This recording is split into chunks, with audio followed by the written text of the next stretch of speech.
Luc chapitre 21. Jésus, levant les yeux, vit les riches qui mettaient leurs offrandes dans le tronc. Il vit aussi une veuve indigente qui y mettait 2 petites pièces de monnaie. Et il dit, « Je vous le dis en vérité, cette pauvre veuve a mis plus que tous les autres, car tous ceux-là ont donné de leur superflu en offrande à Dieu. Mais cette femme a donné de son indigence tout ce qu'elle avait pour vivre. » Quelques-uns, disant que le temple était orné de belles pierres et de riches offrandes, Jésus dit, « Des jours viendront où, de tout ce que vous regardez là, il ne restera pas pierre sur pierre qui ne soit renversée. » Alors ils lui demandèrent, « Maître, quand ces choses arriveront-elles, et à quel signe connaîtra-t-on qu'elles sont près de s'accomplir ?» Jésus répondit, « Prenez garde qu'on ne vous séduise, car plusieurs viendront sous mon nom, disant, « Je suis le Christ, et le temps est proche. » Ne les suivez donc point. Et quand vous entendrez parler de guerre et de sédition, ne soyez pas effrayés. Il faut que ces choses arrivent d'abord, mais la fin ne viendra pas si tôt. Il leur dit alors, « Une nation s'élèvera contre une nation, et un royaume contre un royaume. Il y aura de grands tremblements de terre, des pestes et des famines en divers lieux, et dans le ciel d'effrayantes apparitions et des signes extraordinaires. Mais, avant tout cela, on mettra les mains sur vous, et l'on vous persécutera. On vous traînera dans les synagogues et dans les prisons. On vous traduira devant les rois et les gouverneurs à cause de mon nom. Cela vous arrivera afin que vous me rendiez témoignage. Mettez donc dans vos cœurs de ne point songer d'avance à votre défense, car je vous donnerai moi-même une bouche et une sagesse à laquelle tous vos ennemis ne pourront ni répondre ni résister. Vous serez livrés même par vos parents, par vos frères, par vos proches et par vos amis, et ils feront mourir plusieurs d'entre vous. Vous serez en haine à tous à cause de mon nom.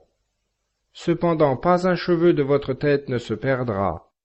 Par votre constance, vous sauverez vos âmes. Mais lorsque vous verrez des armées investir Jérusalem, sachez alors que sa désolation est proche.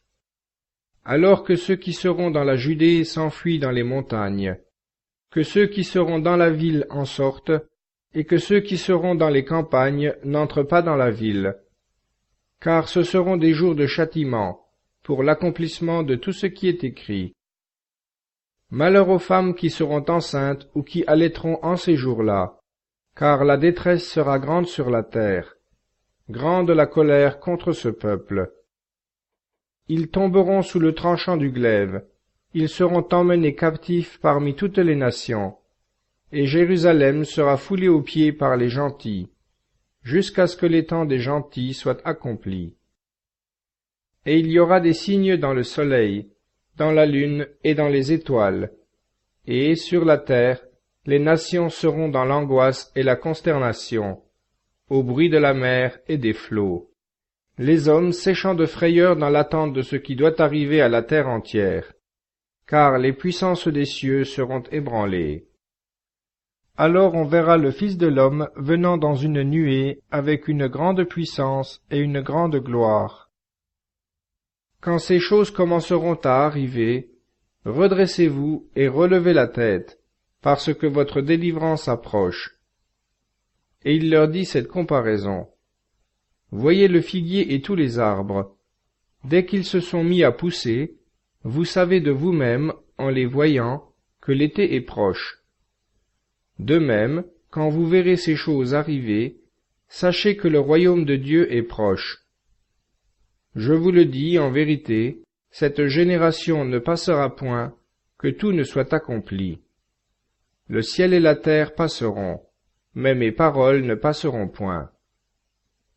Prenez garde à vous-même, de peur que vos cœurs ne s'apesantissent par l'excès du manger et du boire, et par les soucis de la vie, et que ce jour ne fonde sur vous à l'improviste.